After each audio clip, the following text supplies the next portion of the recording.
Virtually all but the smallest local governments and special districts in the country now have a separate human resource management group with specialists to help manage a variety of complex functions. In this course, we briefly describe the nature of human resource management in public administration and introduce you to topics typically associated with the field. Before we get started, let's define human resource management. Human resource management comprise the formal systems designed to manage people in an organization.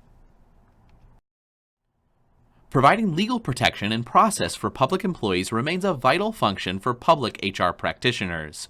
We do not want public employees unduly interfered with or harmed for performing important and lawful public services. And the public sector is obligated to respect the rights of all persons, including its employees. An extensive variety of rules govern the treatment of public employees, and many derive from employment status. Employment status refers to the legal nature of employment relationship in a government entity. A variety of employment systems are associated with each type of legal status. Civil service systems are governed by independent commissions whose members are usually appointed by an elected official to a fixed term. Commissions control the application, referral, and disciplinary processes. Commissions are typically disliked by managers. What is gained in fair and equal treatment via rigid rules is lost in managerial flexibility to select, deploy, reward, and discipline employees as needs dictate. Their distance from day-to-day management conditions in the agencies make their objectivity arid and unresponsive to managerial needs. Widespread and long-standing frustration with civil service systems led the federal government and many state and local governments to replace them with merit systems. Typically, merit systems are controlled directly by the chief executive, but still provide protections for employees through a legal four-clause standard. Employees covered under merit systems may not be removed from office following a probationary status, except for grave infractions or through progressive discipline. Merit systems give more flexibility to executives and managers, but still control rewards and employee disciplinary procedures. A small but growing number of public employees are employed in an at-will employment relationship. At-will status means that employees may be removed from office for any reason or for no reason at all. Limitations of at-will employment include constitutional and common law rights. For-cause employment statuses represent a modification to merit and at-will systems that attempt to combine the advantages of both. It dispenses with the highly structured merit system, leaving a much greater flexibility to line managers and executives. This system is intended to accommodate simpler performance-based decisions about pay and promotions. Perhaps the greatest potential lies in the ability to flexibly deploy public employees in new ways.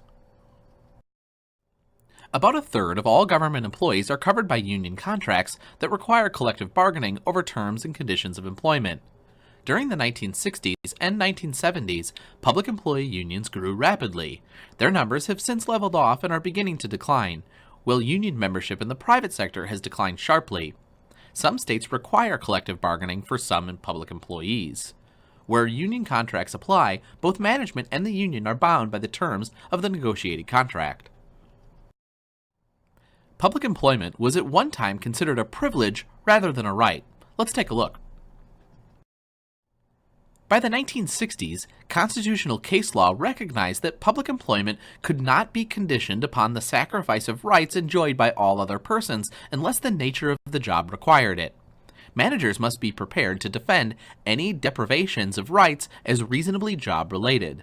This means that some employees, especially emergency employees like police officers and firefighters for instance, may have substantial limitations imposed on their freedoms, such as where they may live, what they may wear, when and how they may be searched, and what they can say.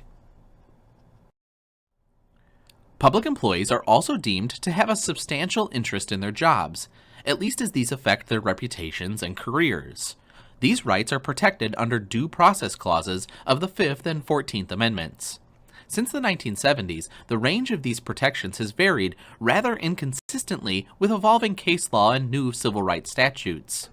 The prevailing legal judgments today seem to favor the interests of the agency over the interests of the employees, but have not wholly returned to the doctrine that a public job is a matter of privilege. Legal doctrine imposes a balancing test between agency interests and employee rights, yet poses significant uncertainty as to determining the proper balance. Public employment is further protected under the Equal Protection Clause of the 14th Amendment, as well as by a number of related civil rights statutes that prohibit various forms of discrimination and harassment based upon race, ethnicity, religion, gender, and sexual orientation. A variety of affirmative action and equal employment practices have also been mandated pursuant to the constitutional standard. Finally, although the freedom of association is constitutionally protected, the right of many civil service and merit employees to participate in political campaigns has been restricted in the federal and state governments. The Federal Hatch Act of 1939 spawned a number of Hatch Acts among the states, and these restricted types of participation in campaigns, party management, and fundraising that have the potential to compromise impartiality. Some modifications have been made to these acts over the years, which restored some rights to many federal employees to participate in political party activities in limited fashion. The wide range of legal standards and regulations affecting employees present a formidable challenge to public HRM officials. They must balance them with managerial needs of their agencies and educate managers in best practices.